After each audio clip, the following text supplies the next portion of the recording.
Al-Qari'ah, Bapak sekalian yang dimuliakan Allah Subhanahu wa taala, juga ternyata dimaknai sebagai bencana yang begitu dahsyat. Karena di dalam ayat lain, nanti Bapak-bapak bisa buka dalam surat Ar-Ra'd ayat yang ke-31, Allah Subhanahu wa taala berfirman, "Wala yazalul ladzina kafaru tusibuhum bima sana'u qari'atun aw tahullu qariban min darihim." Orang-orang kafir itu, kata Allah, mereka senantiasa tertimpa qari'ah. Qari'ah itu bencana yang begitu besar, atau bencana itu terjadi dekat dengan kediaman mereka. Jadi berarti dari ayat ini Bapak sekalian, jangan dikira orang-orang kafir itu senantiasa berada dalam kenikmatan dan kebahagiaan. Justru kata Allah, wala yazalu, dalam bahasa Arab, wala yazalu itu senantiasa, terus menerus. Mereka itu terus menerus mendapatkan bencana dari Allah Subhanahu wa taala, atau bencana itu menimpa dekat dengan rumah mereka. Dan Bapak sekalian, bencana yang paling besar yang terjadi kepada orang-orang kafir adalah meninggal dalam kekafiran. Nauzubillah min dzalik. Kalau sudah meninggal dalam kekafiran, tidak ada kesenangan Bapak sekalian untuk selama-lamanya. Tidak ada kenikmatan untuk waktu yang abadi kalau meninggal dalam kekafiran. Maka di dunia saja mereka terus diingatkan oleh Allah, kembali. Ternyata keras kepala, tidak mau kembali. Akhirnya meninggal dalam kekafiran, selesai semua kenikmatan Bapak sekalian. Yang ada tinggal azab, yang ada tinggal neraka. Nauzubillahi min dzalik. Nah, Bapak sekalian yang dimuliakan Allah Subhanahu wa taala, nah setelah melihat makna daripada qari'ah secara bahasa, maka para ulama juga menyatakan al-qari'ah itu adalah salah satu nama daripada nama-nama hari kiamat. Dan setelah kita pelajari Bapak sekalian, ternyata nama-nama hari kiamat itu lebih dari 50 nama. Ini disebutkan oleh Imam As-Suyuti, Imam Al-Ghazali, Imam Al-Qurtubi. Mereka menyatakan nama hari kiamat itu tidak kurang dari 50. Masya Allah.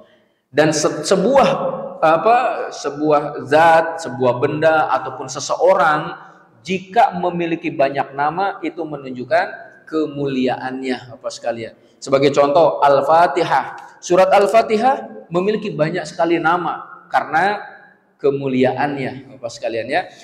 Nah, selanjutnya Bapak sekalian yang dimuliakan Allah Subhanahu wa taala, di antara nama hari kiamat yang disebutkan di dalam Al-Qur'an ada Al-Haqqah. Al-Haqqah. Jadi setiap nama menunjuk kepada sifat. Berarti setiap nama memiliki kriteria tersendiri gitu ya. Masing-masing kita kan punya nama Bapak sekalian. Maka nama itu punya sifat. Semuanya memiliki perbedaan dengan nama yang lain walaupun menunjuk kepada zat yang sama. Contohnya Al-Haqqah dinamakan Al-Haqqah karena memang kejadian tersebut benar-benar pasti terjadi, tidak ada yang meragukannya. Al-Haqqah, hakun gitu ya. Ini Al-Haqqah, Mal-Haqqah dan selanjutnya. Masya Allah. Kemudian ada juga At-Tammah. Fa-idza ja'atit tammatul kubra. Itu Tammah. Kemudian apa lagi? As-Sakhah. As-Sakhah. Fa-idza ja'atis Sakhah. Sakhah kaitannya dengan suara Bapak sekalian. Manusia berteriak, bayi menangis, anak-anak berlarian, semua manusia ketakutan Bapak sekalian, mengeluarkan suara as-sakhah. Termasuk juga nanti ada tiupan sangkakala. Fa idza ja'atis sakhah. Kemudian apa? At-taghabun.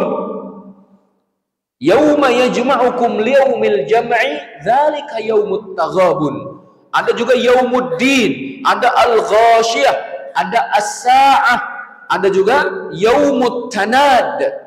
Yaumut tanad, apa sekalian saling memanggil. Al-jathiyah. Al-jathiyah ketika manusia berlutut.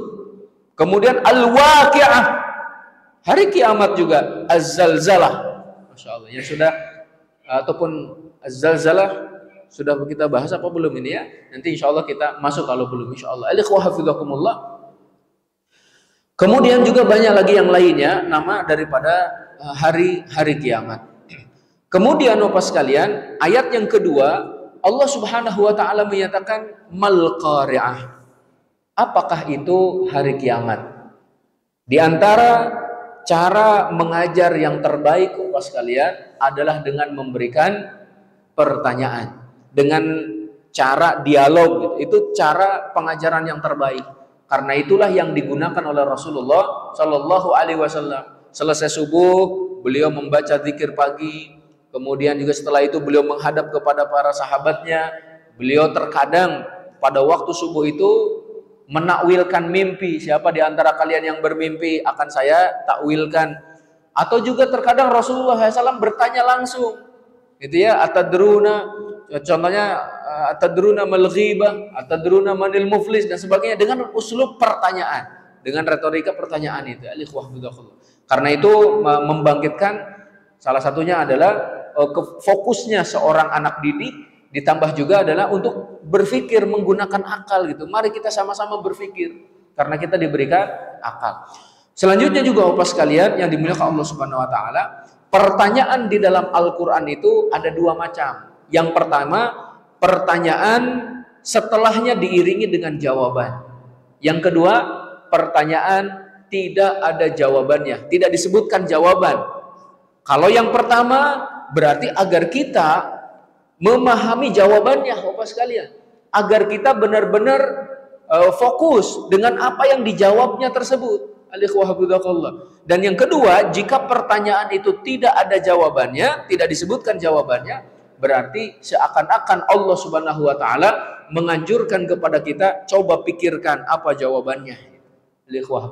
Walaupun terkadang memang akal kita tidak sampai kepada apa yang ditanyakan tersebut.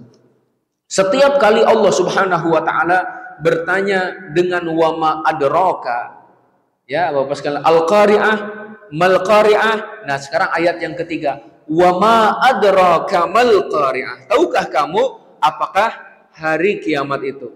Semua pertanyaan yang diawali dengan wama adraka dan tahukah kamu apakah itu gitu ya, hari kiamat, maka setelahnya ada jawaban. Ada jawabannya dari Allah Subhanahu wa taala. Dan seperti kita tahu juga Bapak sekalian, adraka itu kan mencapai, mengetahui. Semua kita Bapak sekalian memiliki akal, akan tetapi akal yang terbatas. Nah, kemudian kita memiliki mata, penglihatan, namun penglihatan kita pun terbatas. Kita memiliki pendengaran, pendengaran kita pun terbatas. Secerdas apapun seorang manusia, tetap terbatas akalnya, terbatas penglihatannya, terbatas pendengarannya, terbatas oleh waktu.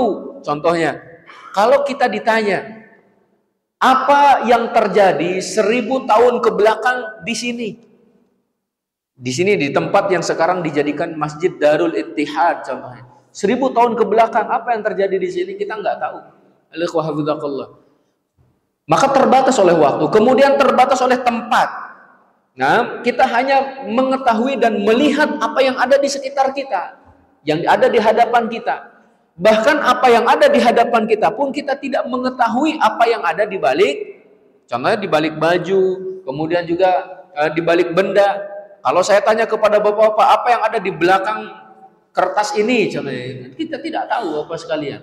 Itu terbatas oleh tempat. Termasuk juga tadi pendengaran. Pendengaran kita hanya bisa mendengar suara dengan frekuensi tertentu, Bapak sekalian. Bisa dibayangkan kalau semua suara bisa kita dengar itu ya, nggak bisa tidur nantinya, Maka Allah Subhanahu wa taala menetapkan batasan seperti itu ya. Termasuk juga azab kubur, kita tidak mendengarnya. Sampai kata Rasul sallallahu alaihi wasallam, kalau kalian tidak dikubur, aku akan meminta kepada Allah agar kalian mendengar azab kubur itu. Dan ketika seseorang ada yang diazab di alam kubur, bisa jadi hewan-hewan itu mendengar, nah kita tidak mendengar. Nah, wama adraka, setelahnya pasti ada jawaban. Seperti contoh dalam ayat lain Bapak sekalian, wama adraka ma Wa ma adraka ma hiyah, ini di akhir Al-Qari'ah nanti. Wa ma adraka ma yaumuddin. Wa ma adraka mal haqqah. Wa ma adraka ma lailatul qadr. Wa ma adraka ma tariq. Wa ma adraka mal hutamah. Wa ma adraka ma sijjin. Wa ma adraka ma illiyun. Wa ma adraka. Seperti itu.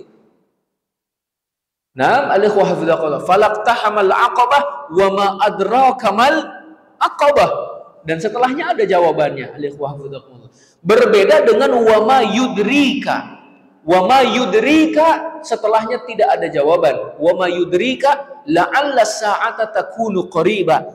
Kamu tidak tahu, bisa jadi hari kiamat itu terjadi sebentar lagi. Tidak ada yang tahu Bapak sekalian kapan pastinya hari kiamat itu terjadi. Kemudian juga al-ikhwah hafizakumullah, ketika Allah Subhanahu wa taala menyatakan wa ma adraka mal qari'ah, tahukah kamu apakah hari kiamat itu? Maka Allah Subhanahu wa taala melanjutkan yauma yakunun nasu kal farashil mabsus. Pada hari itu manusia seperti laron, ya, seperti laron yang berterbangan. Al-ikhwah hafizakumullah, sebagian para ulama menyatakan katanya ini bukan jawaban, tapi ini hanya ada penggambaran gitu ya, gambaran tentang hari kiamat. Al-ikhwah hafizakumullah, ini adalah merupakan betul salah satu sifat yang terjadi pada hari tersebut, di mana Allah Subhanahu wa taala tidak menjelaskan kapan kejadiannya, karena ilmu tentang hari kiamat sampai saat ini pun hanya Allah yang mengetahuinya. Ada lima kunci ilmu gaib yang hanya Allah mengetahuinya. Itu di akhir surat Luqman ya Bapak sekalian. Tidak ada yang tahu kapan terjadi hari kiamat. Tidak ada yang tahu kapan di mana seseorang meninggal dunia. Tidak ada orang yang tahu apa yang ada di dalam rahim. Ini Bapak sekalian terkadang dibahas oleh para peneliti itu, apa yang ada di dalam rahim kenapa disebutkan sebagai ilmu gaib? Hanya Allah yang mengetahui. Bukankah saat ini kita bisa melihat contohnya jenis kelamin anak yang masih berada di dalam rahim dengan menggunakan USG katanya gitu ya? Maka Bapak sekalian, para ulama menjawabnya bahwa sesuatu yang sudah terbentuk itu bukan gaib. Nah, sesuatu yang sudah terbentuk tidak gaib lagi. Yang gaib itu Bapak sekalian, coba ketika 4 bulan usia janin di dalam rahim, apakah USG itu bisa melihat malaikat ketika mencatat amalnya, mencatat rizkinya?